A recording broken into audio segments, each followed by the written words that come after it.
So I was asked to review a movie which is utterly terrible. So let's do this. And don't worry about theories, people. I'm still doing them once a week, just like I usually do. It's just that I have so many things I want to review, and so much content I want you guys to theorize on, that there will be lots more on this channel, that's all.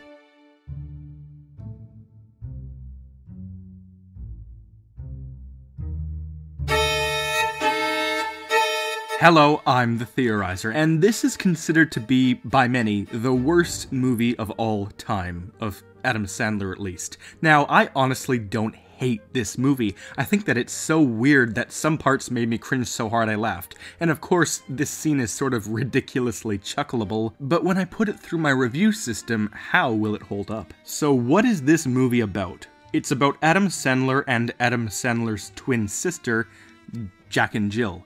Jill comes from a lonely life and brings cringe to this poor family. She falls in love with their gardener, who also falls in love with her, while Alpa freaking Chino watches on in dismay. One hell of a love triangle. That makes no sense at all. And to add to the theme of this movie, they get David Spade to dress up as a character who, at the time, I actually thought was a woman. Like, I feel stupid for not seeing it, but holy crap, this movie. Creativity.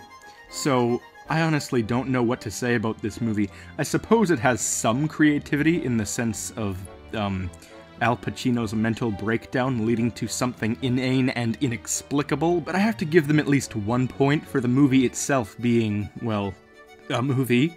But beyond the improbable concepts, I'll have to give it around 3 out of 10 for creativeness. Quality. So I won't lie, this movie is filmed quite professionally. I mean, it is by a major movie company, and effects like the Sea-Doo scene are quite well done. But the comedy is also something to factor in with the quality of the jokes. So that'll bring it from what was going to be a 7 out of 10 down to a 5. So 5 out of 10. Story.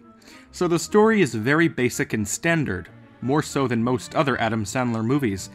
I don't even know where to put it, maybe 3 out of 10? I mean, the concept isn't horrendous, it's mostly just the execution with how Sandler plays Jill, although the plot itself is also very insipid and mundane. So I'm going to permanently eliminate screenplay as a factor, since all I ever really did with it was just take the average of story and quality, and mathematically, that has literally no effect on anything. So let's head down to characters. Jill is terrifying, and she looks like the bastardized love child of Kevin James and Miss Piggy. She has the personality of a mentally deficient bullfrog. Large, loud, annoying, and something that produces excess amounts of slime. The character development between Jill and her brother is significant, but not when it's a movie with this kind of unprecedented disgracefulness. 2 out of 10. Popularity. So this is the part where I talk about if it's overrated or underrated, and let me tell you, nobody has ever said that they liked this movie, and they were right. 1 out of 10. It is useless, and it was never popular, and it never needed to be. Finally, the soundtrack. I find it to be quite generic, although it's enough to get by. It sounds just like any other Adam Sandler movie. It's a hard decision between 4 and 5, so maybe I'll just go with 4.5. I feel like that's fair. For this movie, I will not be including the bonus factor of theorizability, because there is literally nothing in the movie to theorize on, thus it being a useless bonus. So when we tally up the results, we get a 3.1 out of 10. And that is generous. It's only this high because of the mediocre soundtrack and the okay filming quality. This is what I rate as barely a D. It's borderline F. Maybe I'd say a D- is what it's closest to. Or in other words, Jack and Jill is what I call bad. On our little line of reviewed movies, Jack and Jill sits segregated from the rest of the films, obviously. So, see you next time, when I review a video game or maybe a TV show.